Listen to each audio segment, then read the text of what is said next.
Hello guys, welcome to my YouTube channel learn English with Pradeep. आज की इस video में हम द सेंटेंस वाक्य की बात करते हैं।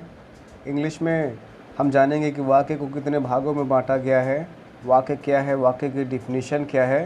तो आइए डिफिनीशन जानते हैं पहले। Sentence, a group of words which make a complete sense is called sentence. A group of words which make a complete sense is called sentence.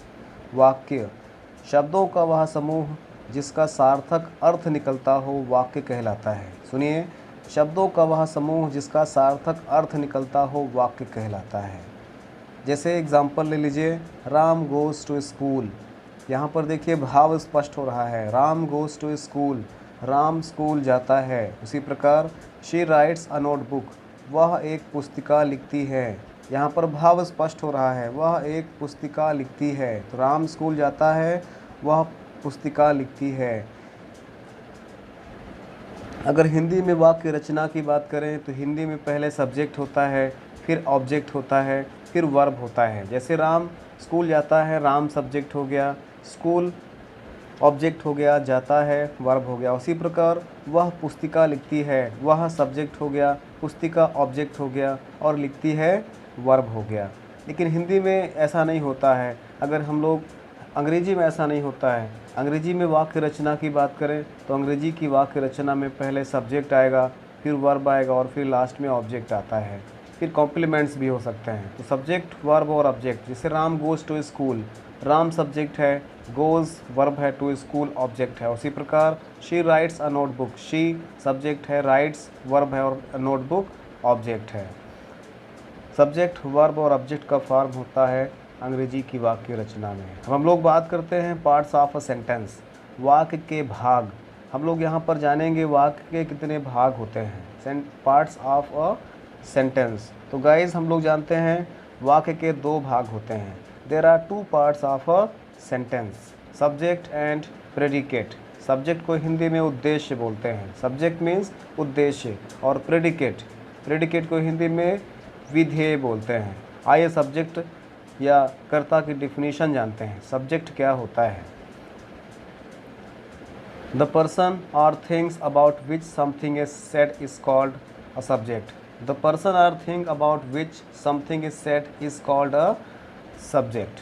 इसके एग्जाम्पल्स देखते हैं। उद्देश्य या कर्ता, किसी व्यक्ति या वस्तु जिसके बारे में कुछ कहा जाए उद्देश्य कहलाता है या कर्ता कहलाता है। व्यक्ति या वस्तु जिसके बारे में कुछ कहा जाता है उद्देश्य या कर्ता कहलाता है। एग्जाम्पल्स की बात करते हैं। Ramesh is going to market, Ramesh बाज़ार जा रहा है। यहाँ पर हम देख रहे हैं Mahesh, Mahesh is going to school. यहाँ पर महेश के बारे में कुछ कहा जाता है, महेश के बारे में कुछ कहा गया है, अतः महेश सब्जेक्ट है। सब्जेक्ट पहचानने का दूसरा तरीका भी है। हम उस वाक्य से क्वेश्चन पूछते हैं, हु मीन्स कौन। कौन का प्रश्न करने पर जो भी उत्तर प्राप्त होता है वह सब्जेक्ट होता है। जैसे Mahesh is going to school, कौन कौन बाज़ार जा रहे हैं, महेश जा रहे हैं। तो महेश यहाँ पर उत्तर प्राप्त हो रहे हैं, तो महेश यहाँ पर सब्जेक्ट हो जाएंगे। दूसरा नंबर आता है प्रेडिकेट का। प्रेडिकेट को हिंदी में विधेय बोलते हैं। आइए प्रेडिकेट की डिफिनीशन जानते हैं। प्रेडिकेट क्या होता है हिंदी में और इंग्लिश में, इसका डिफिनीशन जानते हैं। पहले इंग्लिश में डिफिनीशन क्या होगा प्रेडिकेट का? Whatever is said about the subject is called predicate. Whatever is said about the subject is predicate. Listen again. Whatever is said about the subject is called predicate. इसको हिंदी में definition जानते हैं विधेय को। जो कुछ सब्जेक्ट के बारे में कहा जाए विधेय कहलाता है। जो कुछ भी सब्जेक्ट के बारे में कहा जाता है वाक्य का वह भाग प्रेडिकेट कहलाता है। जैसे भी हमने उदाहरण देखा था, एग्जाम्पल देखा था, राम गोज़ टू मार्केट।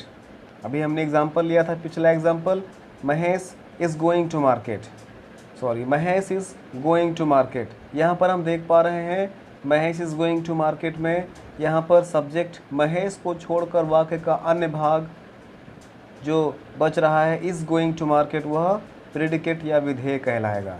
जैसे महेश हमने जाना, महेश यहाँ पर सब्जेक्ट है, तो महेश के अलावा अर्थात सब्जेक्ट के अलावा शेष बचा हुआ वाक्य का भाग प्रेडिकेट कहलाता है। तो हमने गाइस यहाँ पर सब्जेक्ट और प्रेडिकेट का अध्ययन किया। अगर आपको गाइस वीडियो पसंद आए तो वीडियो को लाइक और शेयर करें तथा चैनल को सब्सक्राइब करें। Thanks for watching.